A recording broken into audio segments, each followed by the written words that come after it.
views and opinions expressed in this program are those of the participants and do not necessarily reflect the views of BronxNet or the program underwriters.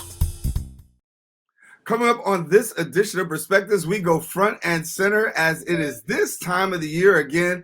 We're talking about McDonald's Gospelfest. We'll be pleased to have the Emmy Award-winning producer and director, A. Curtis Farrow, with us. Listen, stay with us. We got a great show coming up. McDonald's Gospelfest, the topic of conversation on this edition of Perspectives with yours truly, Daren Jaime. What's on your mind? Express what's on your mind. What's on your mind? Anything relevant to life, you bring it to the table. Whether you make a move solo or a movement with a stable. No fables, just speak on your decisions. Cause in the long run, it's your voice, your views, your vision. Keeping it real with many messages for you to know. This ain't radio, but DJ runs the show. Entertainment, he rocks it. Politics, he locks it. The host with the most would handle any topic. Don't forget to share your perspective with shines of light. Cause it might make a difference in someone else's life. And hello, everyone, and welcome to another edition of Perspectives. I am Daren Jaime. We thank you for joining us. As always, you can watch Perspectives every week here on BronxNet's Channel 67. We're glad to be bringing you this show. We've been doing it now for more than 20 years. Can you believe it? And for more than 20 years, we've been bringing you interesting guests and topics of discussion, current events, the things that matter the most, and most of all, perspectives from some very well-known individuals. We have the opportunity also for you to be able to share with us. How do you do that? You can share with us on our social media platforms. BronxNet TV is the station's social media platform. If you're looking to reach me personally, my Facebook page is Daren C. Jaime. And then also on Instagram and Twitter, you can reach me at DCJaime23. There you can get some information as well as some inspiration. Well, I'm excited. Again, this time of year, we do this just about every year here on the show where we talk about McDonald's Gospelfest, an opportunity to see some of the gospel greats who are also named. And then we have also gospel greats from the local community. And joining us now to share a little bit more about this year's up and coming McDonald's Gospelfest, we are pleased to have the Emmy Award-winning producer and director of McDonald's Gospelfest, Mr. A. Curtis Farrow, my brother and friend. And Curtis, every time I see your face, it's good news, and I'm glad to see you, brother. Well, guess what? It's good to see you too, my brother. I'm so happy and excited to be here. And you know, I absolutely love you and your team and your staff. You do a phenomenal job, and you are truly God's servant. And so it is happy anytime that I am able to see not only my friend, but to see God's servant at work. Well, you are a friend and brother, and I don't have no problem letting the whole world know that for sure. And I'm excited for you because this year, McDonald's Gospelfest back on the stage, and talk to us about this, because for yourself now, you know, we've all had to navigate through COVID in our own kind of way, but talk to us about this year, especially after what we've had to navigate through the last couple. Yeah, so the last couple of years, we've been TV and digital and not live. And so when we made the decision, we had to make the decision back in September, whether we were going to be live at the Prudential again. And as you know, the new variant had exploded again then. And so the decision was that we would stay TV and digital again this year, live stream. And so this year we won't be at the Prudential, but next year, folks, we're going to come back live, and we're going to have a reunion that is going to be like no other. But this year, we are happy to say we are still going to praise God, and we are going to honor the lifetime achievements of the great Bishop Hezekiah Walker, which is New York's very own, and he is so deserving, and it is hot. I mean, really hot. And when you talk about Hezekiah, I mean, he is one of many, but he's been the staple. I mean, ever since he first came out, he's been on McDonald's Gospelfest, you know? Yeah, he got started in the 80s. He got started. His choir got their start with McDonald's Gospelfest.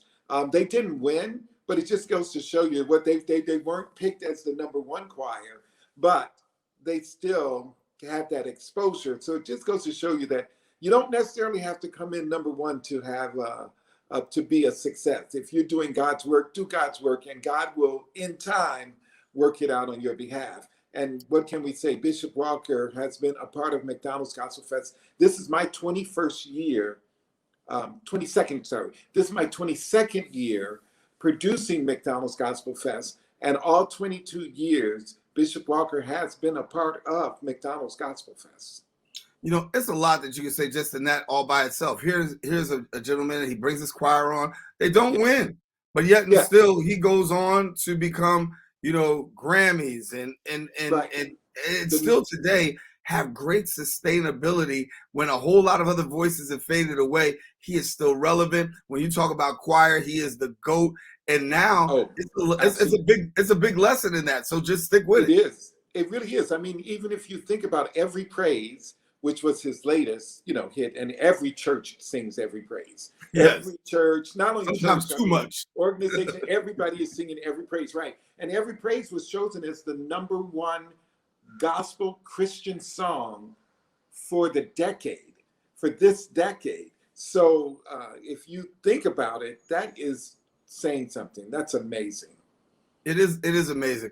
I want to take a minute and talk about, because we talk about the stars, but honestly, stars are actually born. As you said, we use Hezekiah as an example, Bishop Walker as an example, but you take local talent from all around. And now, you know, it started off locally, but now you've even branched out to going internationally.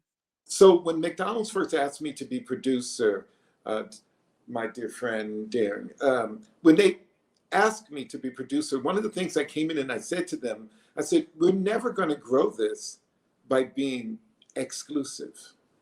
I was like, if you want an exclusive product, go for it. But it never lasts. I mean, it really never lasts. I said, what we need is to be inclusive. That's the problem that I see. And so that day we opened it up to choirs, praise dancers, rappers, poets. And I think I've told you this before, when I opened it up to rappers back then, you know, the pastors got on me, oh, that's the devil's music. You know, we've all gone through that. Everything is the devil, everything. Right. So, you know, once we really learn about what the devil is, we know the difference, but sometimes we don't.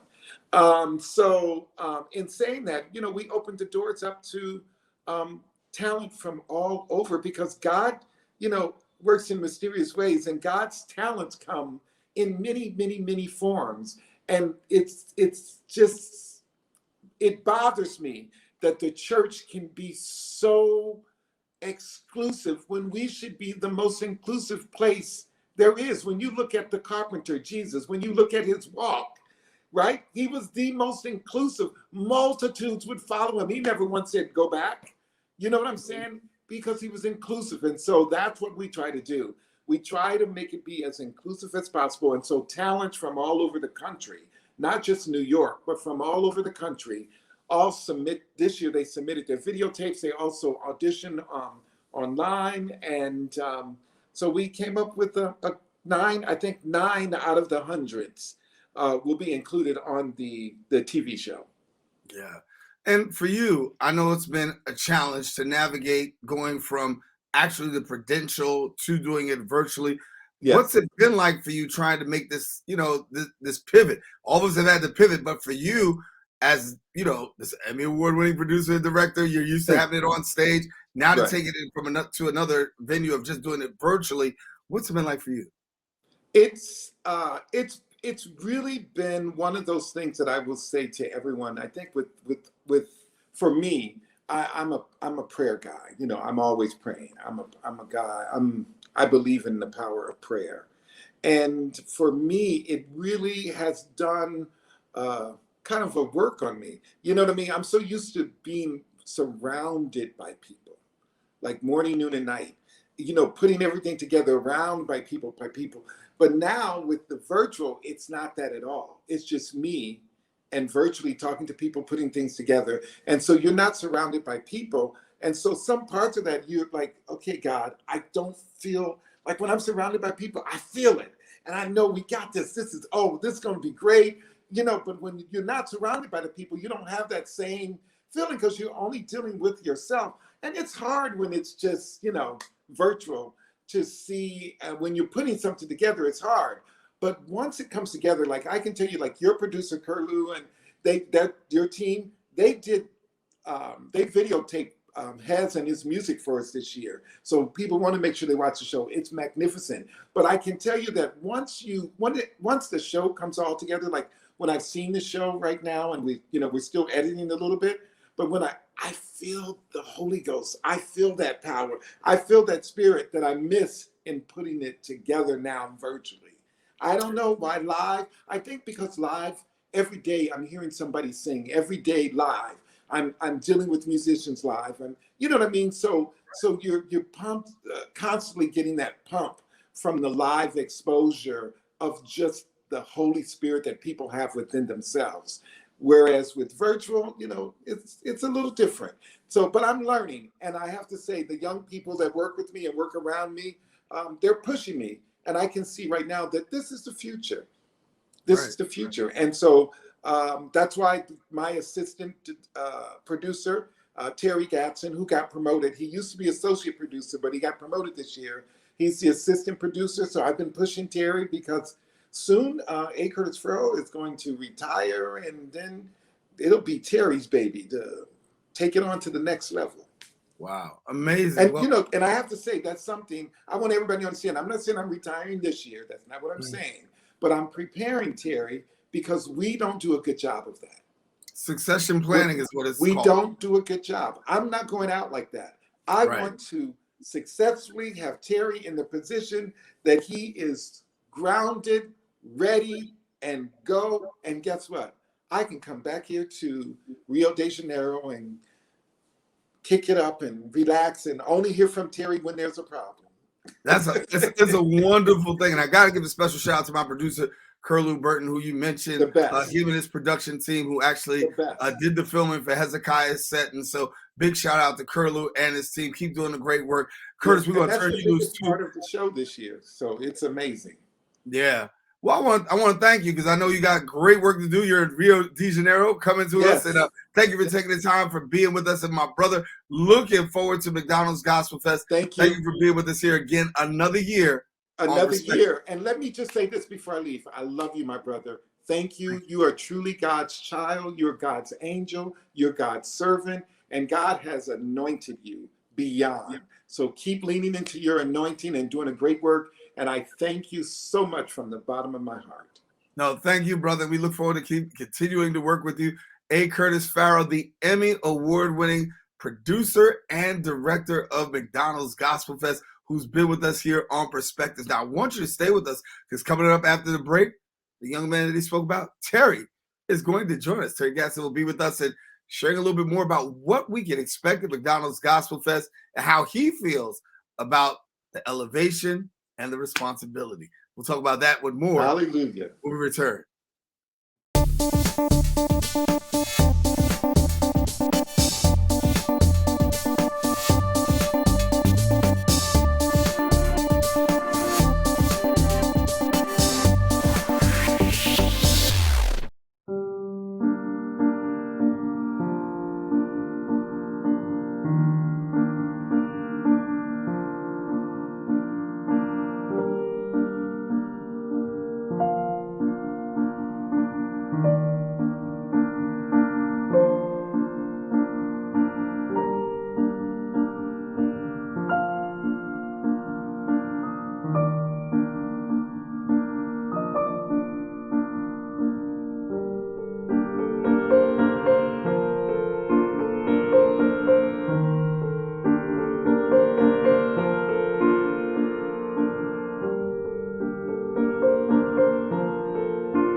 And we are back here on Perspectives, continuing our conversation. We're excited. It's that time of the year again where we are getting the opportunity to talk about McDonald's Gospelfest. Not only do you see gospel celebrities, we have the opportunity to see very local Bronx talent talent from all across the 5 boroughs, all across the city, the state, the United States, and the nation come and bring their gospel best right here in front of us. And so we're pleased to have, as we spoke in the last segment with Curtis, he talked to us about Terry Gadson, who is the assistant producer. And we are glad to have him now sharing with us here on Perspectives, bringing him on, the Reverend Terry Gadson, I should say, Pastor.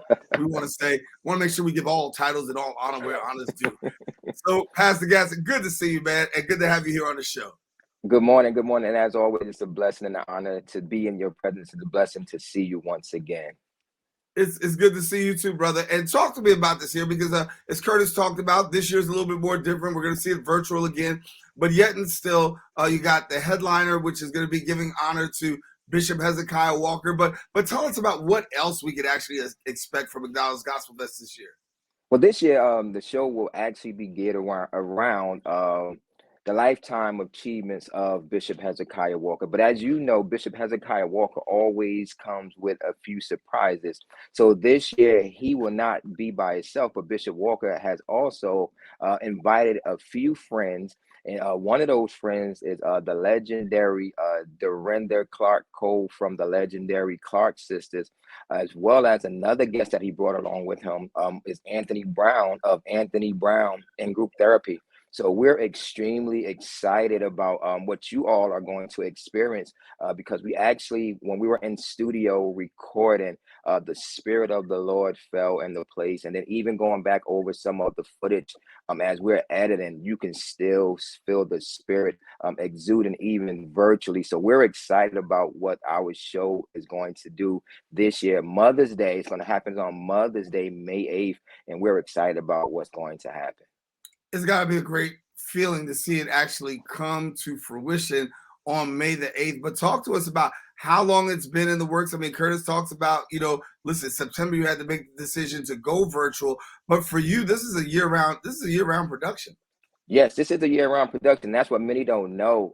Even when we were in person, the show may be over for those who come to see the show, but it's the beginning of the next year for us. Immediately after we finish the show in May, we give ourselves that weekend, Mother's Day weekend. And then by that Monday, we're actually at the table. Okay, what's going to be Gospelfest for the next coming year? So this is a 12-month planning process that we go through. It's amazing because as you're sitting in the arena, or even as you're for the last 2 years now, sitting at your TV, seeing what we're doing, this is something that we're doing year round. So when the show goes off on May 8th, we're going right into planning for the next year immediately. So it's a process, and we love it because at the end of the day, it's ministry, and that's who Irving Street is. We're all servants of God, and we're doing the work of ministry. McDonald's is sponsoring it, but we're all about ministry. Yeah, and to have McDonald's as a sponsor, obviously, they're the title sponsor. They've been a great partner. Talk to us about the work of McDonald's and how they've helped to bring the vision to actually a reality. It's amazing because this will be our 39th year that McDonald's Gospelfest has been in existence. And it's 39 years ago where 4 Black McDonald's owner operators came together with this idea. They actually wanted to do something as a give back to the community. And they came up with McDonald's Gospelfest. Back then, they started out in the high schools, in the churches, and in little theaters. And then here we are 30 plus years later. Now we were actually, before the pandemic, we were actually inside of an 18,000 seat arena, Prudential Center arena. So McDonald's has been the best when we talk about quick service restaurants giving back to the Black community. There is no other quick service restaurants that give back like McDonald's has. McDonald's don't just say that they're deeply rooted in the community, but they're actually showing that 365 days of the year. And this actual give back of McDonald's Gospelfest, it's amazing because what this gives the opportunity to many of our McDonald's customers and consumers in their community, it gives them an opportunity to display their God-given gifts and talents on a worldwide stage. It's not just local. Now it's being seen global because we have finalists that come from China. We have South Africa, you name it. We actually have them participating in McDonald's Gospelfest. So it went from a local event to now being a global event over 39 years. And for yourself, I mean, let's talk about this. We talked with Curtis a little while ago. He kind of like spilled the beans and said, listen, he wants to let you know that, listen, one day he's going to be releasing the reins, but he has dubbed you the heir apparent to be able to take over the reins. And while we don't know when that time is, certainly we know who's supposed to be as part of that succession plan. What's it like for you knowing that one day this will probably be your baby and you're going to have to run with this? It's actually a very, very humbling experience, and also it's surreal. Because I actually, what a lot of people don't know, I started off as a McDonald's Gospelfest finalist in the group category, and our group won 2 years in a row. And it's amazing how God will put things together. I had no idea that one day I would even be a part of the Irving Street staff, let alone sit in the position that I'm in today as the assistant producer of McDonald's Gospelfest. I've always been taught being a pastor and being just a servant of God. As we're helping someone else carry out the vision that God gave them, we should always sow into the vision, make sure we serve the vision, and make sure we support the vision, because you never know when the tables will turn and God will call you to actually carry out the vision. Similar to Joshua and Moses. Joshua was a servant, but he had no idea that he was next in line until Moses was gone. But Moses was preparing him for what was to come. So I would like to consider myself as a Joshua in that sense, just sticking real close to Moses and receiving everything that I can receive. And so when it's time for me to step up to the plate, I'll be ready to hit. Yeah. How hard has it been to make that transition? I talked to Curtis about it, but what about for yourself? You know, making that transition from having people be in the Prudential Center to now having to do it virtually. How much of a transition was that for you? It was a major transition because we're used to being surrounded around with people. We're used to, and then we talk about, we're in an arena, over 18,000 individuals in the arena. And then when you're just sitting in that arena, you understand all the work that you did leading up to it. It's just such a different feeling. And then just think about it. 18,000 individuals inside of an arena worshiping and praising God. And then now you have to go into your living room where it may be just you and your 4 or 5 family members. And so it was a great transition, but the reality is where the Spirit of the Lord is, there's liberty. So wherever we are and the Spirit of God is within us, we're still going to have that same type of praise, that same type of worship. Do we miss live? Yes, we miss it, because we were actually planning to be live and in the arena this year. And then here comes Omicron that kind of set everything back. So we made the decision, after much prayer, we made the decision, look, the safest thing was to be virtual again. But God's willing, and we're going to speak it into existence, that we'll be back in the arena on next year. And look, listen, as servants of God, we learn how to navigate through whatever we have to navigate through to get the message of the gospel out there, be it in singing, dancing, rap, with all the different categories that we have. We find a way to actually make that happen, because at the end of the day, it's still about touching the world one at a time. And reality is, it's also been a blessing in disguise, because virtually we're also able to probably reach even more people than we've actually been able to reach in the arena. We talk about 18,000 people in the arena, and then when you talk about virtual, it's limited. So it's limitless rather. And you never know who's watching then. So everything that God does, he does it perfectly. Yeah. And want to tell our viewers again, so if people are asking the question about why is McDonald's Gospelfest virtual this year, given the fact that you're now seeing events take place and sporting events take place. But remember, this decision was made in September when Omicron was present, and you had to make a decision about production way out ahead. And so the decision was made. But hopefully next year we'll be able to be in person at the Prudential Center. 18,000 people literally rocking. I tell people all the time, you know, I've been fortunate to do prayers for McDonald's Gospelfest, and it's an electric experience. 18,000 people, you don't even get that for the Devils. Let's just keep it honest. You know, sometimes the Devils, when they're struggling, they don't even get 18,000. But to see a capacity crowd of people who are just worshipers and that house rock, it's a lot to be said. So as we're looking forward, can you give us a little glimpse as to, I know you're trying to gear up right now, but next year, and what can we look forward in the future? Any sense of anything you can dime us in on? Well, look, we already know since we've been virtual the last 2 years, coming back next year, Lord's willing, in person, we're gonna do it even bigger. And then think about this: next year it's gonna be real big because we'll be celebrating 40 years. That's all I'm gonna say. So look out for something big. It's gonna be 40 years. So I think, and when you look biblically, great things happen at the 40th year. So so 40 is gonna be big. So this is how God does it. God will bring us back out on the 40th year with a great praise. So in the interim, how do people find out about McDonald's Gospelfest? What do they do to get connected? Obviously, there are no tickets this year, but what can they do?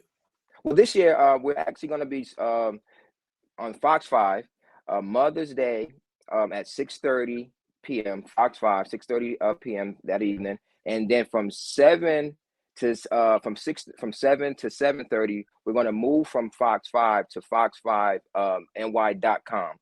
The remainder of the show will be on fox5ny.com on Mother's Day, because it's an hour show, but we're doing 30 minutes on Fox 5 television, and then we're doing the last 30 minutes on fox5ny.com. So we're excited about it. Yeah. And so for yourself, obviously, after Mother's Day, Curtis always talks about he takes vacation. What about for yourself? Do you get time to dig away? Yes. Well, listen, after this is over, my family and I, we take a vacation. We head out to Florida with the boys, and then later on, after we do the vacation with the family, my wife and I, we go on our vacation. Oh, that's a great thing. Well, I want to let you know we really appreciate you coming and being with us here on the show.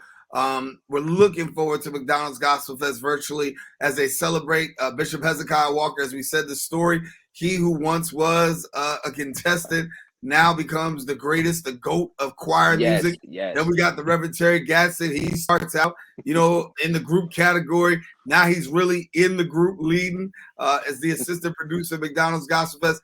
And Pastor Terry, thank you so much for being with us. We're looking forward. Congratulations on the great things with McDonald's Gospelfest. All right, thank you both. I really appreciate this time, this opportunity, and you keep doing what you're doing because you're blessing the world with the ministry that God has given you, and it goes beyond what we're doing right now. So thank you. Hey, thank you, my brother, and I want to thank all of us, all of you, I should say, who are out there watching. As Perspectives is coming to an end, we're talking about McDonald's Gospelfest. Remember now, if you want to watch it, Mother's Day, you can watch it on Fox at 7 p.m. You can catch it there on foxny.com. There you'll see the tribute to Bishop Hezekiah Walker, and then a whole lot more. Listen, I'm Daren Jaime. I want to thank you for watching this edition of Perspectives. Until the next time we meet, stay safe, share your perspective with somebody else. It might make a difference in somebody else's life. And again, thank you to my producer, Curlew Burton. If you want to see him too, check him out as he does Bishop Hezekiah Walker's set that you'll be able to see virtually. Did the whole production there. So we'll talk to you guys later. Catch you soon on Perspectives. Share your perspective.